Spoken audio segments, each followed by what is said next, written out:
पुढे अशी प्रकरणं होऊ नये म्हणून काय काळजी घेतली पाहिजे या दृष्टीनं आम्ही कारवाई करण्याचा प्रयत्न करतो आहोत। आज कमिटी देखील या ठिकाणी जी मी तयार केली होती ती आलेली आहे। ती कमिटी सर्व प्रकारच्या ज्या काही गोष्टी आहेत त्याच्यामध्ये लक्ष घालणार आहे आणि एकीकडे या प्रकरणी तर जे काही दोषी आहेत त्यांना शिक्षा झाली पाहिजे, पण भविष्यात असे प्रकरणं होऊ नये म्हणून आपल्या SOPs तयार झाल्या पाहिजेत या दृष्टीनं आमचा प्रयत्न आहे। निश्चितपणे त्या दृष्टीनं आम्ही काम करू।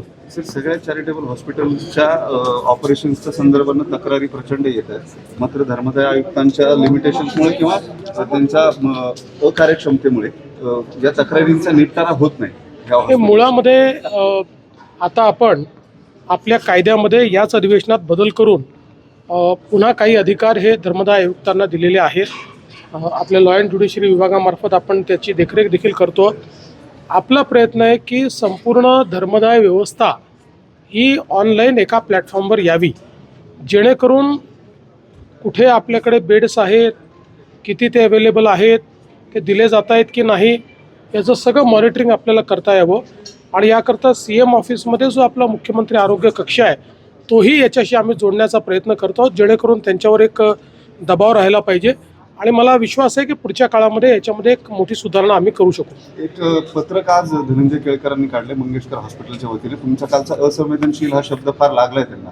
त्या ट्रस्टीजनी काल मीटिंग घेऊन आता ॲडमिशन्स जे आहेत ते विदाऊट डिपॉझिट होतील असं म्हटले। दुसरी गोष्ट, ज्या असंवेदनशीलतेचा तुम्ही उल्लेख केलेला होता ती आम्ही पुन्हा तपासून घ्यायचा निर्णय केला आहे असं केळकर पत्रात म्हणाले। मुळात एक गोष्ट आपण सगळ्यांनी लक्षात घेतली पाहिजे की दीनानाथ मंगेशकर हॉस्पिटल हे स्वर्गीय लता दीदी आणि मंगेशकर कुटुंबियांनी खूप मेहनतीतून उभारलेलं आहे।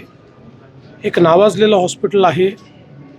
या हॉस्पिटलमध्ये अनेक प्रकारच्या शस्त्रक्रिया आणि अनेक प्रकारचे उपचार होतात। त्यामुळे सगळं काही या हॉस्पिटलचं चूक आहे असं म्हणण्याचं कारण नाही, पण कालचा प्रकार हा मात्र असंवेदनशीलच होता।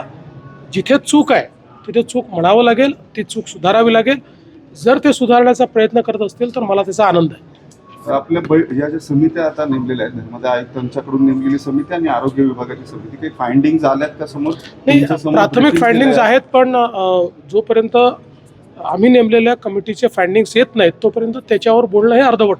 खरं तर आंदोलन खूप चालू आहेत। आता एक आंदोलन तिथं केलं जाते, खरं तर हॉस्पिटलच्या टेरीस जाऊन 2 आंदोलन करते त्या ठिकाणी गुन्हा दाखल करा अशी त्यांची प्रामुख्याने मागणी आहे। मला असं वाटतं की असले प्रकार करणं काही योग्य नाही आहे। त्याची जर दखल घेतलेली आहे तर त्या संदर्भात जीही कायदेशीर कारवाई ती आम्ही पूर्ण करू, पण विनाकारण शोबाजी करणं वगैरे हे बंद झालं पाहिजे। काल भाजपच्या महिला आघाडीनं तोडफोड केली होती हॉस्पिटलची आणि ते त्या घैसासांचं नाहीच, म्हणजे त्यांच्या आईंचं आणि भावाचं कोणाचंही असलं तरी अशा प्रकारे करणं चुकीचं आहे।